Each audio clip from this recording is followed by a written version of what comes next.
Hello ನಮಸ್ತೆ Karnataka, welcome to Gagana ಟೆಕ್ಸರ್ YouTube channel.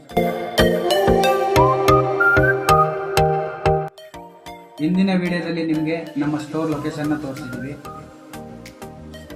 ಈ ವಿಡಿಯೋದಲ್ಲಿ ನಿಮಗೆ ಟೆಕ್ಸ್ಚರ್ ಮೆಟೀರಿಯಲ್ ಏನೆಲ್ಲ ಸಿಗುತ್ತೆ ನಮ್ಮ ಸ್ಟೋರಲ್ಲಿ ಅನ್ನೋದನ್ನ ತಿಳಿಸ್ಕೊಡ್ತೀವಿ.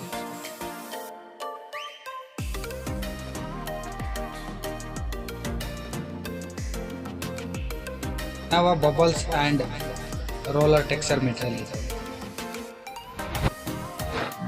ಇದು ಲೆನೋವಾ ಸ್ಕ್ರಾಚ್ ಟೆಕ್ಸ್ಚರ್ ಮೆಟೀರಿಯಲ್. ಇದು A1 ರೋಲರ್ ಟೆಕ್ಸ್ಚರ್ ಮೆಟೀರಿಯಲ್. ಇದು ಬಿರ್ಲಾ ಸ್ಕ್ರಾಚ್ ಟೆಕ್ಸ್ಚರ್ ಮೆಟೀರಿಯಲ್. ಇದು Birla level plaster texture material. ಇದಿಷ್ಟು ಬ್ರ್ಯಾಂಡೆಡ್ ಟೆಕ್ಸ್ಚರ್ ಮೆಟೀರಿಯಲ್ ನಮ್ಮ ಸ್ಟೋರಲ್ಲಿ ಸಿಗುತ್ತೆ. ಮುಂದಿನ ವಿಡಿಯೋದಲ್ಲಿ ಮತ್ತೆ ಸಿಗೋಣ. ನಮಸ್ತೆ.